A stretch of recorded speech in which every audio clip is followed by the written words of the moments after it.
Hi, this is Mike Aquilina, author of Friendship and the Fathers, and you're listening to Pints with Jack. Ransom was quite unable to point Earth out to them in the night sky.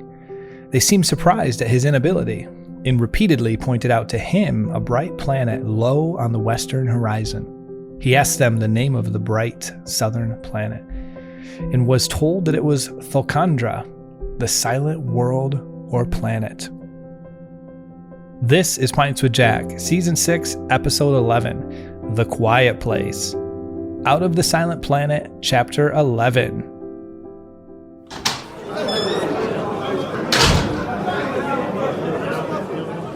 Welcome, everyone. Here on Pints with Jack, we're reading our way through the works of C.S. Lewis. I am Matt, and I'm joined by my lovely co-hosts, Andrew and David.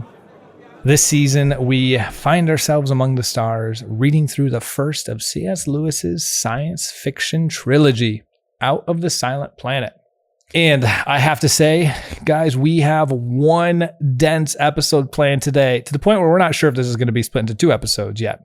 But we're not only going to be getting into the hierarchy of Melicandra, what is the entire spiritual realm, and start teasing this and the different creatures on there and how to interact. We're going to start building this out and piecing it together. But more than that, if that wasn't enough, we're going to be touching on pleasure, a little philosophical tangent that Lewis goes on, although he fits it nicely in. War, fallen creatures. We're going to start to see fallen versus non-fallen, and so much more. So get ready for an action-packed episode. But before we dive in, since Lewis does not give his chapters any names, this season we're going to be naming each episode after a movie title. Now, there were a lot of possible candidates presented by David for today's episode title, given that so many different topics are touched in this chapter, as I've already alluded to. Since we learn more about the different races on Melicandra, we were tempted to name it after the 2011 movie The Tree of Life, which of course I have never seen. But because today we discover that our planet is called Thulkandra, the silent planet, I thought we had to go, and by we and I thought, we mean David thought, we had to go with the amazing 2018 movie, The Quiet Place, which I have seen. Yeah. I love John Krasinski. Yes. Starring the husband and wife team of Emily Blunt and John Krasinski. Emily Blunt would be like, when I want to ask you like their celebrity crush, her personality is just so incredible. I think Emily's fantastic. So, well, she is English. I have a weird thing. You know what? I don't know. Like, what is with Emily? If I had to like name my 3 celebrity crushes, Amelia Clark, Emma Watson, Emily Blunt. Okay. Like, they're all very similar first names, which is very weird now that I think about it. They all have great personality. Well, I don't know much about Emma Watson, but I loved Hermione Granger. Well, they are all English, and we English, we just have a magnetism that just draws people to us. Yeah. Is that what it is? Oh, you're right. Yeah. I never thought that, actually. I really teed you up there, David. You did. That was unexpected. Well, gentlemen, I'm excited to be recording again. I feel like we're getting in our groove with this season. I feel like we're with the recording, and so I'm looking forward to this. But first, what have you guys been up to? Well, just carrying on. We're going to talk about some of this in our Common Room episode that we'll record right after this. But 2 weeks into ordination, and gosh, it's been a busy morning. I'm writing an article for our diocesan magazine and using a couple of quotes from Narnia, an Easter article.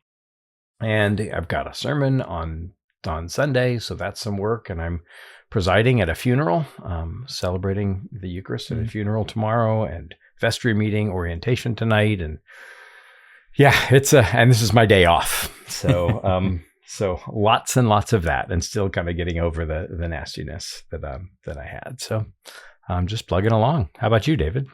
Well, Pints with Cheston listeners will already know this, but I'm very happy to say that at the time of recording, my wife Marie has just entered the 2nd trimester of her pregnancy. Yay! I thought your birth announcement was amazing. Thank you very much.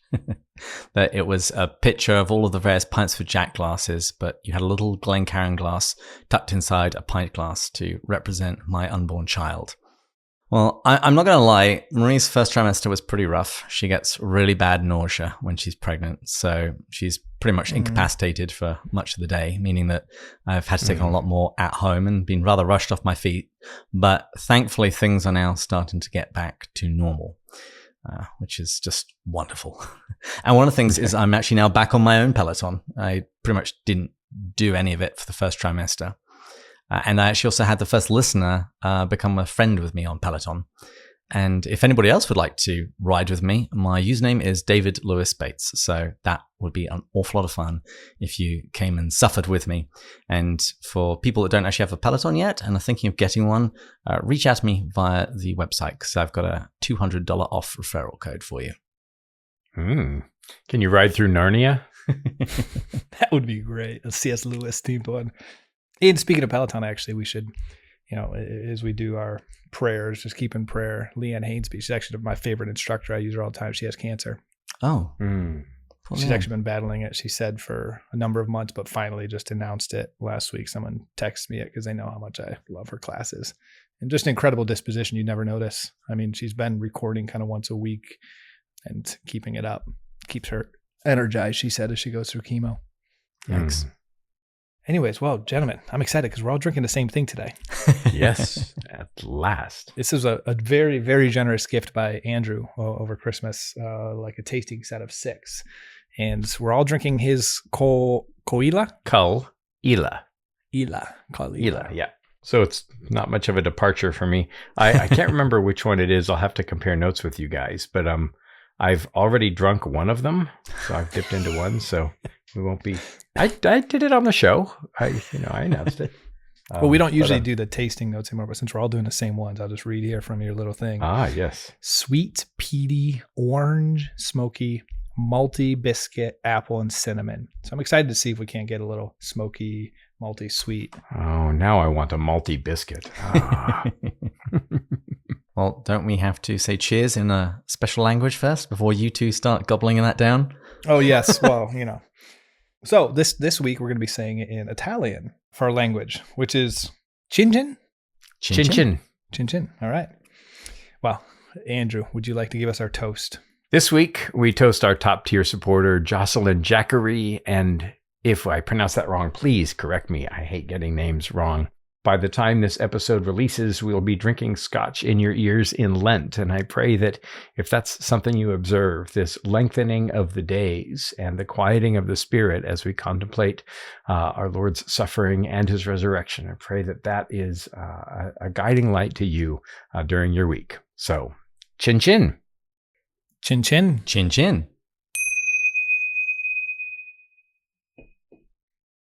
All right. Well. Wait, no. Tell us how wonderful the scotch is. Oh, it's phenomenal. Well, David, do you have the same one as me? Yours looked a lot more amber than mine does. Yeah. Hold that up. Oh, okay. Yeah, it does look a little more amber though. But my flex of the week. I got a I forget what it's called. It's a Miles Morris beer, I think. Biro. Batesian rigidity is dying right now. And this is the first ballpoint pen that was kind of mass produced. It cost £2, which is a small fortune, but this is the kind of pen that C.S. Lewis. And I got some ink on my hand.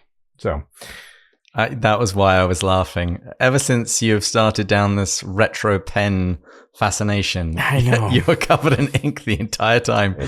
The biro was invented for a reason. Trying to be an inkling. Actually, in the mailbox are 144, which is unfortunately called a gross, of the William Mitchell pen nibs. And I have a parishioner who's going to make me a pen stick for them. So, yeah, going full out. In fact, Laura Schmidt at the Wade Center sent me some pictures of Lewis's exercise books. So I'm trying to track down some of those old school exercise books. So getting as close as we can. Well, cheers. Chin chin. Chin chin chin. Now, the 100-word summary.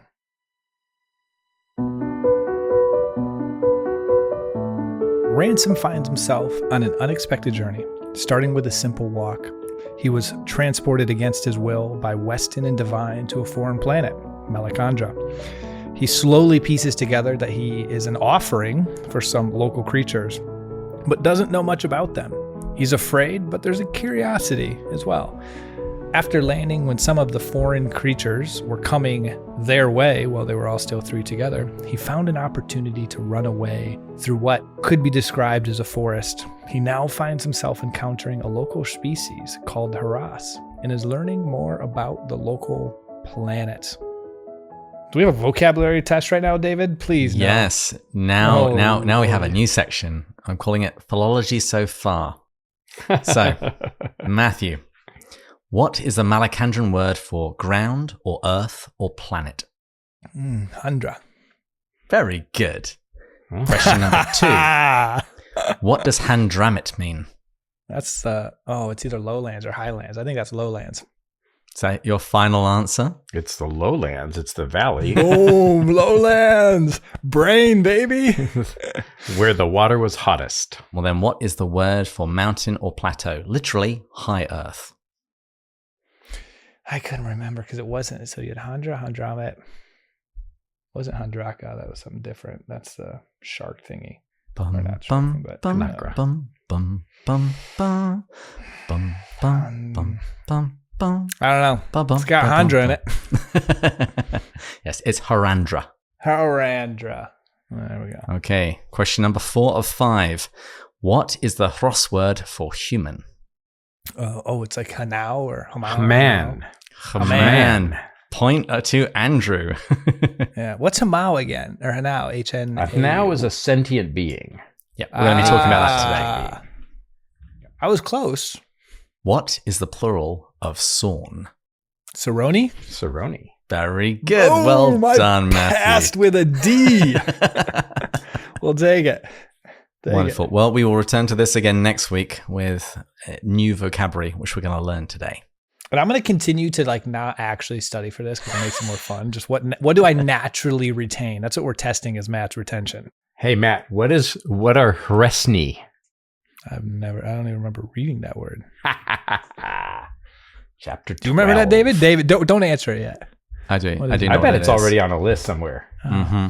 If you know It's what a Hross is, and you know what hrossa is the plural, what Yeah. might be hresni? Hresni.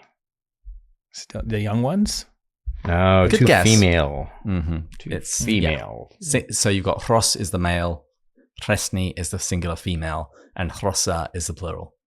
This explains so much. I assumed hrossa was the female just because of my Spanish upbringing. You end with an A.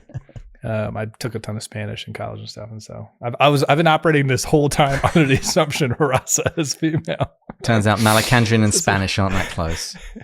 Yes, the no. Romans didn't conquer Mars. Clearly. And I wonder what Tolkien would have made of all of this language. I wonder if he would have liked that bit. Oh, I think he'd have loved it, but I think he'd have wanted it more detailed, and he would like that Malacandrian grammar and a full dictionary. Yeah. I bet he probably started to write one and then gave it up. All right, Matsy and rigidity now. Let's jump in, gentlemen. Okay. We start the chapter with Ransom doing something he never thought he'd do while in the spaceship. Being. I love that word. Living life among the Hross. He has routines, has learned some of the language, and even played with the young. As to be expected, his preconceived notions are beginning to be corrected. So I want us to unpack this a little bit as we dive into this. We're learning about the Hrossa civilization. And what we're learning so far in this section is sleep, eat, swim, talk. The young were sort of like puppies. His first diagnosis, which we're going to learn is going to be changing as he learns more and more, but was kind of like the Stone Age, an old Stone Age. Instruments were made of stone, clumsy vessels for boiling water. Dwellings were beehive-shaped. There was no arts, except there was a sort of poetry in music. So there's a little bit. Fishing, trade, and agriculture. And so, gentlemen, one thing as we dive into this section, one thing I've been thinking of lately, and this is more of a comment, but I'm just curious if you guys have any thoughts on this, is he comes into this with these preconceived ideas, and he was taught them by an echo chamber of the stuff that he's read, the content he's consumed. He talks a lot about H.G. Wells in here. And as he encounters he realizes the fears that he had built up through this content were wrong. And in fact, he's kind of enjoying getting to know these individuals, and it's very different. And I wrote here experiential learning because I feel like there's something we can learn from this book, actually. Sorry, this is a bit of a tangent right in the beginning of this, but of how, so much of today in this world of social media and controlling the content that we receive and creating a very curated input, I think is allowed to or led to a very polarized world and misconceived notions of people with different values, different views. People really are isolating from it.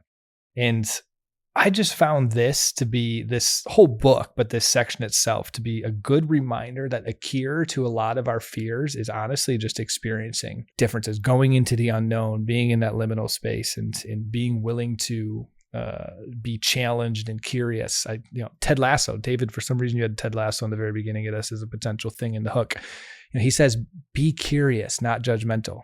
I think there's such a beauty to that. That's one of my favorite scenes in the entire TV show, Ted Lasso. And so anyways, I just start with that because this is already sticking out to me in this section. And I don't know if you have any thoughts on that, but this book itself, I see a lot of that. And I believe it's a beautiful reminder to all of us to be curious and not judgmental.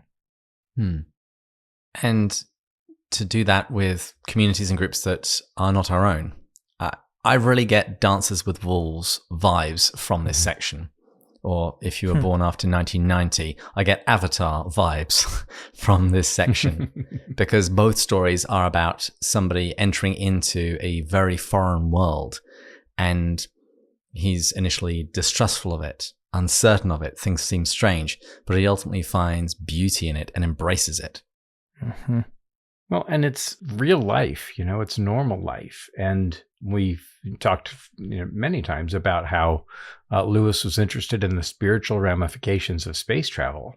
And what he finds is this kind of average quotidian life. Now, we're looking forward to the end of the season, but in the postscript, two of the things that Ransom complains about Lewis's story. So the Lewis character ends up writing Ransom's story.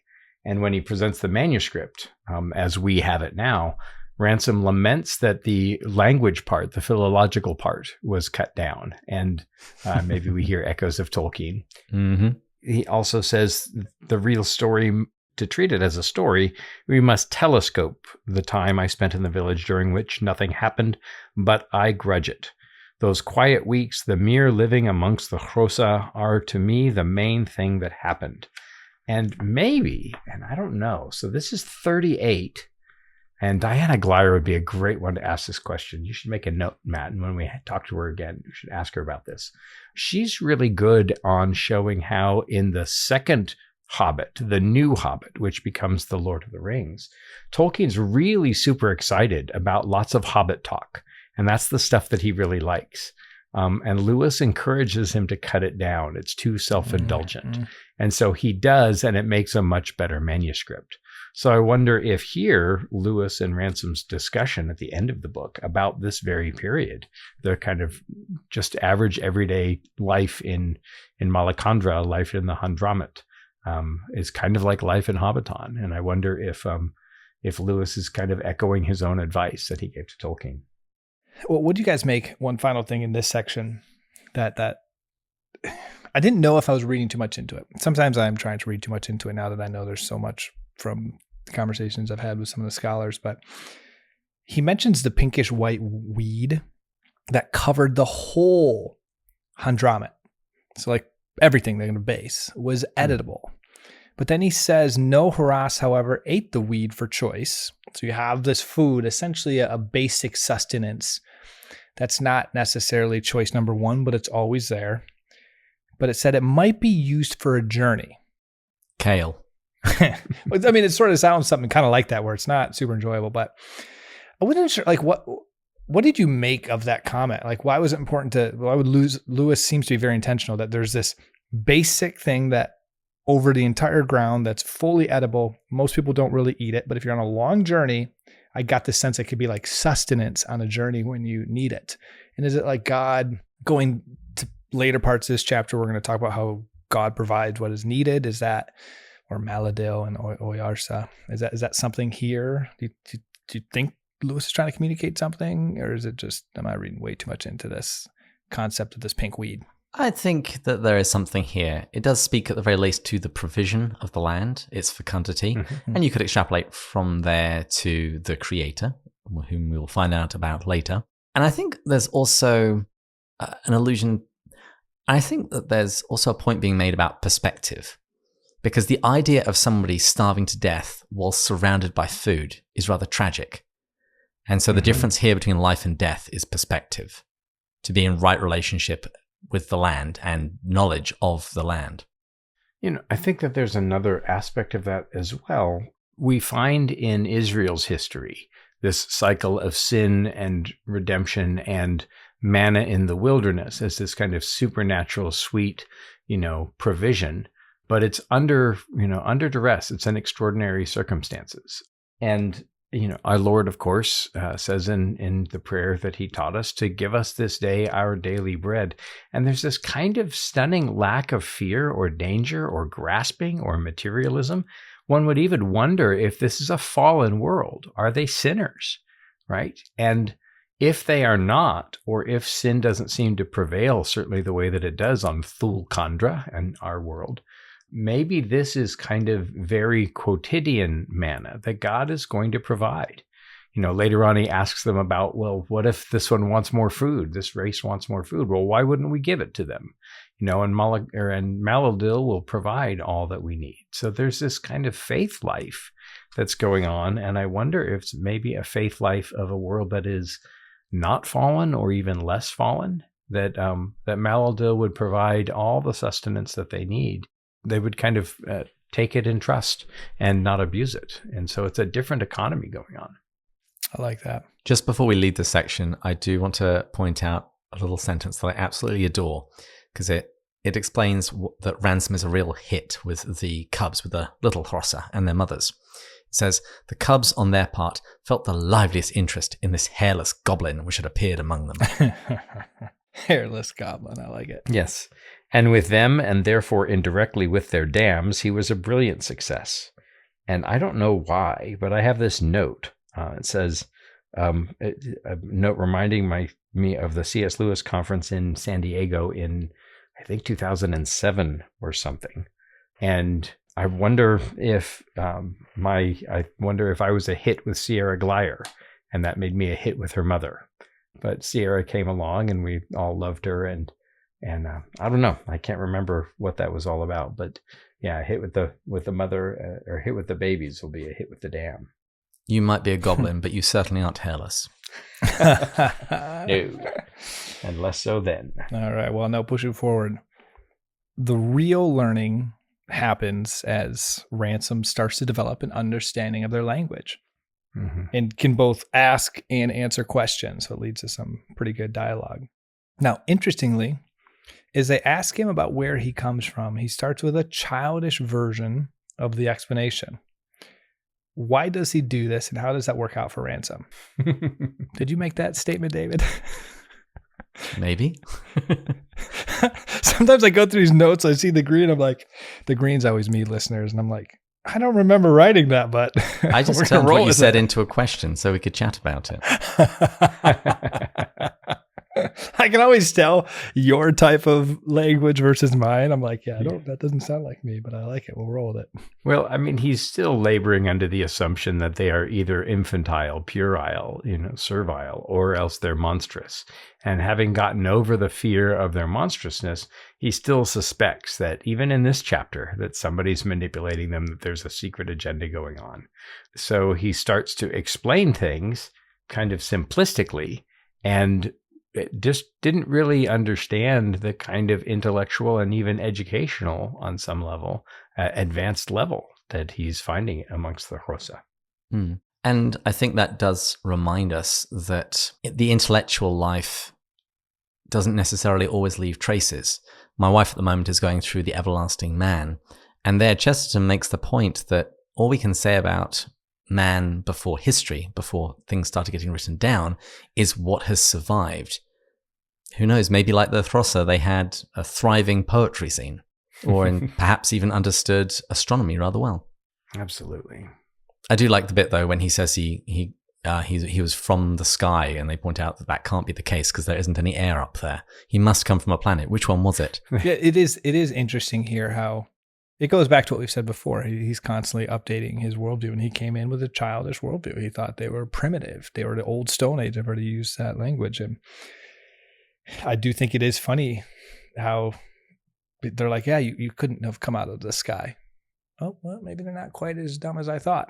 And then boom, there's check. He's getting a little bit smarter. So it'll be curious how this all continues to evolve. But they certainly seem to know much more about astronomical physics than he gives them credit for, even that he does. He finds that, and this is one of the best educated people on the planet. He's a Cambridge professor, and he's shockingly ignorant, which is, I think, refreshing. So, and at the time that Lewis wrote this, he was still an Oxford man, so I'm pretty sure he was happy endorsing that point of view. Yes, absolutely. All right, and gentlemen, the Hrossa seem to think that Ransom is from this planet called Volcandra. What does that mean? The silent planet. Pop culture reference. There's a band from a 3-piece hard rock band, marvelous outfit, whose first album was called Out of the Silent Planet, and I interviewed their guitar player, and St. Anne's on the Hill from That Hideous Strength was a crucial moment for him. And they were all pretty well read in Lewis. Yes, the planet is silent. We'll understand why soon. But here we have a refrain which we're going to hear again and again, which is, we don't know, but the Saroni will. So I'm taking it upon myself. If there's any question that Matt asks us over the course of this episode, I'm just going to respond saying, the Saroni would know about that. Conversation continuing between Ransom and the Hrossa, and they ask him how he came to be on Melicandra, and this is where he brings up Weston, he brings up Divine, and he wasn't sure if he should or not, but he does, and they suggest to him that he should seek protection from the Oyarsa. And so this is the first we're learning about this Oyarsa. And so we're starting to see in here in this section, continuing to unpack the hierarchy of Melicandra. We're starting to learn about the different creatures. We've got the Hrossa, the Saroni, who is Oyarsa. And so, gentlemen, what do we know at this stage? Well, we know that the Oyarsa is the ruling creature of the planet. He lives at some place called Meldalorn. And it's also suggested that he's perhaps almost omniscient and eternal, and he is something other than a Hross or Sorn. And I found in Dr. David Downing's book, Planets in Peril, that the name Oyarsa comes from Bernardus Silvestris, who was a 12th century Platonist, and he used it to describe a tutelary spirit, a higher order angel of a planet. So basically the guardian angel of the planet. And we also find out that the world was made and ruled by Maleldil the Young, who lives with the Old One, who apparently is not that sort that has to live anywhere. And they bark in disapproval when he asked if Oyarsa made the world. It seems an almost heretical idea to them. So we're starting to get some theological and cosmological hints. Interesting that they said Maleldil the Young. A spirit without body parts or passions. A little bit different than what we would think of if we're assuming kind of a God-Jesus type relationship. Would you say Jesus has no passions? Nope. Let's be careful. It's not that Jesus has no passions. Jesus certainly does have passions, but the Son has no passions. If we think about the impassibility of God, which is one of the doctrines from Aquinas on back, that God, being perfect, cannot be made to suffer. And so that all of the suffering that happens in the body of Jesus, but doesn't happen to the second person of the Trinity, God the Son. And so I think Lewis is here kind of evincing Orthodox theology about the impassibility of God, because they're talking about Maleldil the Young, and he lives with the Old One. So theologians will make a careful distinction linguistically between God the Son and the incarnation of God the Son, which was Jesus, who took on a body. Right. So, and we could go way off the deep end theologically here, but I think that Lewis is being correct theologically. Maybe I'll get someone on the show to talk about classical theism, because I think he's alluding to some of these other elements of it as well. Yes. This is why I brought it up. I figured wise Father Lazo would provide us some insights. But we're starting to get these kinds of hints, which is great. And I don't want to run too far ahead, but in this next paragraph, he is not that sort that he has to live anywhere. And he said a good deal, which Ransom did not follow, as most theologians do, and as most of the typical reaction is. But he followed enough to feel once a certain irritation. He felt that it was his duty to undertake the Hrossa's religious instruction. Now, as a result of his tentative efforts, he found himself being treated as if he were the savage and being given a first sketch of civilized religion, a sort of Hrossian equivalent of the shorter catechism. And so that's one of the great moments of this whole book, is that Lewis, interested in the spiritual ramifications, thinks that he has to be a missionary. And in fact, he finds that Ransom is the mission field and needs to be taught his theology almost as well as he needs to be taught his astronomy. Well, that was the next question I was going to move to. So what do we learn in that part? As he's being catechized of what's he learning of this spiritual realm? Well, as we mentioned, there's a question about whether or not he's a now. Is he a sentient being? And the question about now, he's not now. What is now? Said Ransom. You are now. I am now. The Ceroni are now. The pfifltriggi are now. And so we learn that there's a third species. But they are all, I think the best definition of a now is a sentient being, right? I'm going to push back on that a little bit, because we're told that Maleldil isn't Hanau. So I would maybe say a sentient creature, a rational creature. Okay. Whereas if we're going to deny Maleldil the title of Hanau, then it can't be anything less than, for want of a better word, human. Okay, and let's see, where does he say that? So, but they ask if Oyarsa is now. Mm-hmm. And they said maybe, but a different kind of Hanau, which if these are angels, there is a slight difference, because they are, at least under the classical conception, there is variance within Christian history on the understanding of this, but angels are incorporeal. They don't have bodies. So there's a different kind of intelligence. It's a bodiless intelligence. Yeah. So actually, yes, I would, and I was mistaking my point. Yeah, I would absolutely agree with you. Maleldil is not now, but Oyarsa is now, and it has to, I think, do with created sentience. And it's funny how they say, well, he is now, but he's not now. He doesn't have a body, he doesn't get young, but he does have some qualities that are there. And this concept is going to be refined a little bit later in the book, and it's also refined a little bit in Perelandra as well. And I found in one of Lewis's essays that he thinks that he was influenced to choose this word from the Greek word nous. And if you're an Eastern Christian, this is going to be a word that's very familiar to you, because it's the concept of mind, and is used a lot by some of the Eastern Church Fathers. Mm-hmm. And I also dug this out from the corresponding essay to this book, Religion and Rocketry. There he says, supposing there have any of these animals what we call rational souls. By this, I include not merely the faculty to abstract and calculate, but the apprehension of values, the power to mean by good something more than good for me, or even good for my species. If instead of asking, have they rational souls, you may prefer to ask, are they spiritual animals? I think we shall both mean pretty much the same. If the answer to either question should be no, then of course it would not be strange at all that our species should be treated differently from theirs. So I think spiritual animals is also another explanation that you could have of Hanau, which is why Maleldil is not Hanau. Yeah. When is that published? 1958. And so you hear these elements of good for us or good in general. That's an idea that Lewis has been working on and teasing out all of his career. His first series of essay or his lectures as a Cambridge Don or an Oxford Don were the good and its place amongst the moral virtues or amongst the virtues. And in Mere Christianity, he's talking about good and what we mean by good, and does it go beyond instinct? And so here in 58 is kind of maybe some of the last of his thinking about it.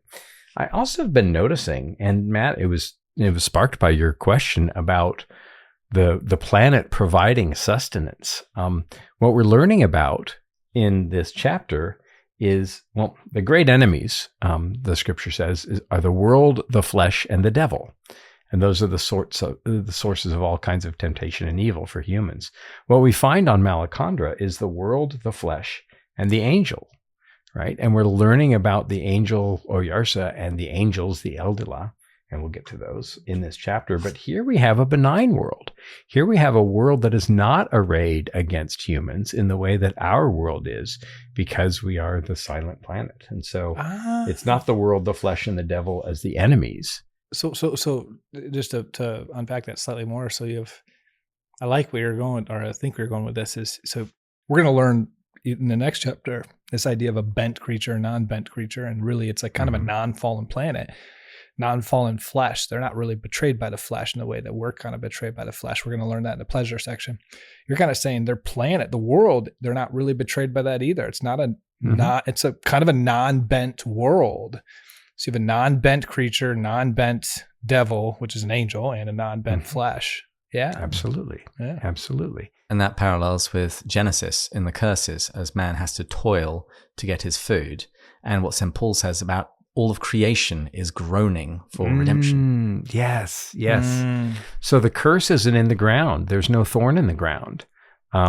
Now, that's not to say that there are no dangers in nature, but as we find at the end of chapter 12, even the danger of the Nakra is an invigorating, even a life-giving danger. Yeah. And so it's a safe planet, which I think is kind of ironic in that he's in the Mars or warlike planet. The war is with himself. His preconceived notions. It's deep, man. Yes, and with the other two who are still on this planet. At this point, it may be well to call to mind Michael Ward's distinction about Mars. And he also reminds us that one of the titles of Mars, the god of war, is Mars Sylvanus, Mars of the forest. And you see him as the god over Prince Caspian. And so it's this forest, it's this natural world that can be nurturing. And so it's not nature red in tooth and claw here on Mars. Even in the most warlike planet, there's a surprisingly little amount of war, especially amongst the species and against the planet itself. One thing I just want to briefly add regarding that quotation from Religion and Rocketry. In those questions that Lewis asks, is it good for me? Is it good for my species? That's actually a nice way of summing up the attitudes of Divine and Western. Because Divine only cares about himself and Western only cares about humanity. Nice. No, that's in the very nicely observed. Yeah. Excellent. Love when Andrew's like, nice. You earned my scholarly imprimatur. Well, and Andrew, you had mentioned another creature that let's unpack a little bit. The pfifltriggi. Guys should let me just try that on my own. Could have been funny. You never like to see a poor animal suffer. Wow. Well, we Cerrone know. You know what? Oyarsa will protect me. Okay. Well, Malaldil, I am of Malaldil. You can be of Oyarsa or Paul or Apollos. I'll be of Malaldil. Well, so we did just unpack this Hana, and we've talked about the Hrossa, the Cerrone. This pfifltriggi is also Hanau. And so we've got these three Hanau, these rational creatures with language. And so what do we learn about them, gentlemen? What are they? Well, the pfifltriggi, they're kind of like the dwarves from the Lord of the Rings. They're small in stature. They're the engineers. They're the craftsmen. He describes them as tapir-headed, frog-bodied animals. And we find out that they like to make stuff with gold, which we found is called Arbol Hru, sun's blood. And this reveals what Divine's interest is in Malacandra, because he's all about the money and expensive women, if you recall. Yeah. The other thing we learn about the pfifltriggi is that Lewis is really bad at giving names. It's a terrible name. I don't know. Separates the men from the boys. No. No. That's what you call a backhanded slap. No. And I think that there are times where MacDonald also doesn't really do names all that well. And so I think that this is an instance where, I wonder what the Inkling said about the pfifltriggi. So Maybe they didn't see it spelled because the spelling is pretty gnarly. yeah, it's true. Although Lewis would press I don't know if he pressed the manuscript on anybody, but I would be surprised if he didn't. Oh, no, Tolkien said that he had read it. Okay. Yeah, I wonder if there's a source, because hrossa is from Old Norse, meaning horse, but I'm not sure. Well, speaking about the planet as a whole, I would suggest it's kind of arranged like Plato's Republic. So you've got the Sorns, who are the philosophers, the intellectuals. You've got the hrossa, who are the soldiers. And the pfifltriggi are the craftsmen. They're the ones who make everything. And I think we mentioned in an earlier episode, this is kind of like St. Paul's body of Christ. The idea that you have different parts of the body that each serve in their own way with their own speciality. And they're all needed by each other. Mm-hmm. Never forget that, David. Which are you, a toe? Which body part do you want to take? Yeah. I'm working towards the brain. You're currently an appendix. Or We're sure you're used for something. We haven't quite worked it out yet. But I think that this harmony, I mean, even Ransom, who's a Christian and who's willing to believe and who is spending all of this time, even he can't conceive that there's this interracial harmony. And, I love how people claim that Lewis is racist and, closed-minded. And that's just because they haven't read this book. I mean, here you have three species with different capacities and different gifts. There's no need to press the Sorns to write poetry or the hrossa to make devices. They all, fit well into their system, and they live in harmony and respect each other. They make fun of each other as well, but there's a kind of equality in the society that I think we would do well to imitate. And so here's Lewis being a race prophet about how things could be. So this part was interesting because he's trying to push a bit. We've mentioned this term, oyarsa, and he's trying to figure out who rules. They mention that the oyarsa rules, but he gets some confusing answers. He's trying to figure out who's the most intelligent, but there's a bit of a debate there. But I thought it was intriguing how he asked, what happens if the Sorns, which we've talked about as being more intelligent potentially, David, you said the philosophers in the Plato hierarchy, and that doesn't even register with them. Our bent personalities think, well, they've got all the intelligence, they can manipulate this, they can be, narcissistically control this whole thing and be manipulative, and that doesn't even register to them. Which I love, going back to Andrew, what we were talking about earlier. It's just a non-fallen world. They're like, huh? That wouldn't happen. Well, and what's the great sin in mere Christianity? The great sin is pride, in which Lewis defines it as, in which chapter Lewis defines that vice as not wanting to have things, but wanting to have more than someone else, and this whole competitive nature. And like you said, there's this complete lack of competition. And so maybe there's a lack of, pride or great sin. The question about whether or not it's fallen. Is a good one, but there don't seem to be a whole lot of effects of the kind of gravity of the sin and the error that characterizes the fauna, the silent planet. It's at least 38% less. Real funny, David. Resonant dad jokes. Oh, That's yeah. your body part. No, I David and Andrew, connecting to that, that's something that we're now finally getting into that part. But I've mentioned this before, how I now know a bit more what to look for because of the scholars that I had to have those conversations with. But the first time I read it without knowing some of the stuff that we've talked about, from the medieval cosmos to Dante's influence and things like that I had no idea. This part I got, and it came resoundingly clear, was the beauty of a non-fallen world. We'll just kind of use that language for now. It just, the relationship with nature, with the world, the relationship you just described of the equality between these different creatures, the one body, many parts. I read that, and whether I know this is a Christian story or not, I yearn for what he's describing here. I yearn for that intimate relationship with creation, to use it but not abuse it. I yearn for that intimate relationship with humans, to use, not abuse. each other in the best way possible to be one body, many parts. And so that was something that's really stuck out to me. And we're finally starting to get into that. Mm-hmm. But you can see what Ransom brings to this planet, his perspective, when he's asking about the Sorns, and he asks in a very roundabout way, what would happen if they tried to force you to do things? What he'd really like to say is, what if they used their scientific resources for the exploitation of their uncivilized neighbors? This is what he's learnt on Philcandra. This is what he's learnt on Earth. Mm-hmm. And to them, being in this seemingly Edenic world, it just goes right over their head. They don't get it. After their significant debate, we're told that what emerged finally was that the Soroni were perfectly helpless in a boat, and they couldn't fish to save their lives. They could hardly swim. They could make no poetry. And even when the Hrossa made it for them, they could only understand the inferior sorts. The dad jokes, the doggerels. And you've got a vocabulary problem here. This idea of conflict and exploitation and all those words you just used, David, I think would be very seldom used or poorly understood there, because those kinds of things I don't think really exist there. And we find the same sort of thing happening in the next book, in Perelandra, where Ransom tries to tell her about death and about fear. Right. And fear is one of those characteristics of a fallen world.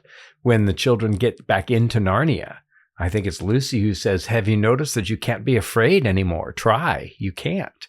And so there's just not this sense of fear. And so there's no vocabulary for a concept which doesn't exist in their world. And it's baffling to them that people would want to, people like Weston and Devine would want to come and colonize and exploit and tyrannize. And that's one of the refreshing things I think about this book. It's an imaginative leap into a world that we have never known. And I think in that sense, it's a real triumph for Lewis. Well, in connecting to this, it's interesting because the conversation shifts to them talking about the silent planet, Earth. And Ransom describes some of it, but holds off on telling them about all of this fallen stuff we're talking about. War, industrialization. He's afraid to tell them he was brought here to be given to the storms, believing them to be the dominant species. Like, he just doesn't want them to know they're so pure. He's starting to realize that he just doesn't want to share how bent the world could be and how bent he is, or they are, essentially. And the bit here that resonated with me was when he says that some of the things he didn't want to tell them and some of the things he couldn't tell them because he realized the ignorance about his own planet. And as somebody that lives in a country that's not originally his own, I've definitely found that to be true when I'm peppered with questions about England and I just have to say, I don't know. Sorry, no idea. What's me in Michigan? I'm like, I don't know, guys. I'm geographically challenged. I know nothing about this place. Now, as they're having this conversation and he's explaining more to them his journey, what really piqued their interest was, and if you remember this from an earlier chapter, was the snapping jaws creatures in the water. And Ransom encountered them. They called it the Hanakra, as I failed to assume in the philologist part of it. I'll put it in the quiz next week. It's a freebie. I need that. It's called the curve. They get very excited, except maybe the mothers. And we're going to learn more about this later, but we see they're ready for battle when they hear the name. Ransom and Hoyoi, kind of been a main Hross. Hoy. They head off to prepare for the boat. I liked the fact that it's pointed out that the tools were primitive, but that Ransom was nearly starting to be useful with them. I thought that was kind of funny. He regards it as primitive, but he's not very good at it. Well, come on, if you're so advanced, surely you should be great at doing this. He's an intellectual. Exactly. This is the largest tool that he used. Yeah, a stick with a bit of metal on it and some ink. Mm-hmm. Well, if all the above wasn't enough, by that I mean all of these different creatures we're learning, there's another one that enters in, I put in quotation, this spiritual type of creature. We see this at the end of this chapter as we wrap this chapter up, and it's called the Eldil. And he sees Eldil. And he sees Eldil. What would I do without you guys? Sink like a stone. Get through it much quicker. Yeah. And he sees a little she-Hross, which I used to think was hrossa, talking to no one. David, you want to say something? I gotta tell you. I was just going to ask you what the female singular for hrossa is. Do you remember? Hross Haseni? Hresni. Hresni. Yeah, that's close. That's the plural. Hresni. I thought hrossa was a plural. So I think the singular might have been, so he sees a hres. No, I think it is like Spanish actually, insofar as hrossa is the plural regardless of the gender. Bet you never thought we'd have quite so much fun with words. Yeah, but that's because you Brits say the whole team were. You and your Anyway, collective sorry, nouns. we interrupted you, Matthew. Please continue. No, it was just interesting. He comes across, he sees this little she-hross talking to something, can't see it, but like, what's going on? He's starting to realize they're not crazy, so he's probably missing something, and he learns that there's some sort of spiritual type thing, but we don't actually learn a lot right now. So I don't actually have much of this section other than we're about to be introduced to another piece to this puzzle of the Malacandra metaphysical world. Mm. But he does assume that the girl is just engaged in imaginative play in the end. Right. He underthinks it rather than overthinks it. And actually here is where we have another huge instance of one of the major themes of... I have no more alcohol left. Till we have faces, because it's vision and faith, right? And there has to be this faith in order to see. And just like Ransom can't see the Eldil, it's not dissimilar to the ignorance and the fallenness of Orwell, who can't see the palace. And she can't see what's obvious to everybody else. And so these ideas of faith and vision, of course, run the gamut in Lewis's work. And certainly we shouldn't be surprised to see that theme, which is a similar theme in Lewis's second best book, where the transparency and they can't see, they can see through themselves. This idea that vision is something that's important and growing and a key to really all kinds of important knowledge. Well, gentlemen, this is where we would be normally going to chapter 12, but David was right. And this took longer than we was like. Those words were dirty coming out of my mouth. Mm. Anything else you guys would like to say? Just that I'm really looking forward to the next chapter, because these two, we really do learn so much stuff about the planet and about the viewpoint of the Hrossa. I'm so mad we didn't get to do chapter 12. I wanted to talk about the pleasure side of things. My quote was incredible. Next week. I know, but I don't get to lead it. Someone else is leading it. It's such a bummer. You can do it as well if you like. I've already written it technically, so I guess I could if you guys want. Yeah. I nominate Matt. Me too. Motion carries. Well, and we have it. Good. All in favor? Aye. The motion carries. Every listener's like, no. I'd be remiss not to mention another clear pointer of what happens until we have faces. I'm sorry. Andrew, I'd be remiss not to point out. I gave you 6. I'd be remiss not to mention another clear pointer towards a major theme until we have faces, and that's that the wise are the poets. And so the fox loves poetry, and that's a lingua franca for them. And Lewis, this is Lewis right as he's getting to know Charles Williams, whose poetry he loves. And so the poet figure is important to him. And somebody who loves poetry is somebody who can be trusted. It's part of Lewis's epistemology of reading, that he can trust language, he can trust story, just like Peter trusts the robins. And so that's another thing that's happening in this passage. That are really kind of setting the groundwork for most of Lewis's fiction to follow. Well, on to the audience question of the week. In this one, the question I'd love to ask the audience to fill in. David's smiling right now because he sees I don't have one written. He's like, "Where's Matt going with this?" Is I don't have one specifically for this chapter, and that's what I really am actually curious is we're starting to get into the beauty. We just had this whole conversation of fallen versus not fallen. Is this resonating with you in the sense that are you being drawn to this world that Lewis is painting of a non-fallen world? Is something stirring in you? By this point, when I was reading this book, I will answer this for you. Something was stirring in me of like, I don't think I'm living beautifully and intentionally with God's creation. in the best sense. And so for me, the answer would be yes, it was stirring something, and I could describe that. But I'd be curious from our listeners, is there a stirring going on here, a longing for a different way of living? That's the question. So email us, contact@pintswithjack.com. Go to our website. There's a contact us thing. Go to any of our social media, Facebook, Instagram, and Twitter.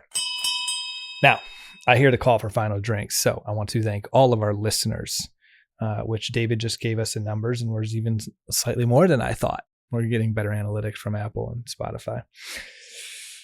Love to thank our top tier supporters, which continues to grow. We're getting wonderful people in our Slack community every single week, some new introductions.